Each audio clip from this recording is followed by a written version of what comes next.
Alright, I'm showing you an example of a Nearpod lesson that I have created.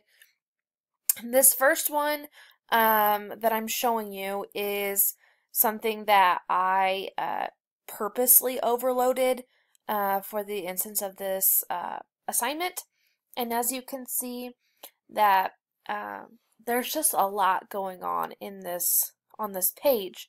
Now, I am a very visual learner and I like to have pictures and colors and I like to make it appealing to the eye. So often when I'm creating my own um, PowerPoints or lessons like this, I get caught up in that aspect of it. And so I have to really take a moment to sit back and think, okay, as a student, especially a 6-year-old student, is this too much for them? So when I make my lessons, I usually always make them on a white template. Um, this problem right here goes along with our math curriculum. It's our application problem, so we're just kind of required to do it.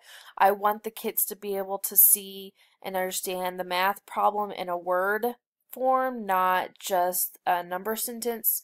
And then it asks us to have number sentences. So I kind of started that off for the kids. This is an example of a lesson that I really do. I'm going to skip the video here. And so, like I said, I really like pictures.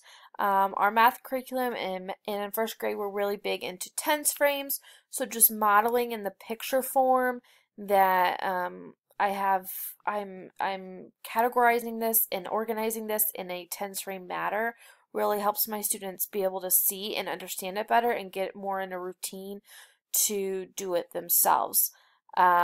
These are just very clean slides, in my opinion, that are just very clear and to the point. It's not easy to get distracted with them.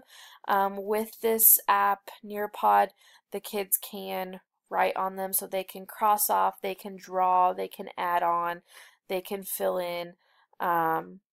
So yeah, I think that it's really important to take that into consideration when creating your own lessons or PowerPoints or presentations to just make sure that there's not too much going on.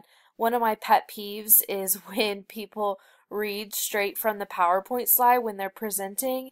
And so I really try to make an effort when I'm presenting something to just kind of put bullets and then fill in as I feel necessary. But this is just an example of a lesson that that I do and that is relatable to my classroom. So yeah, here it is.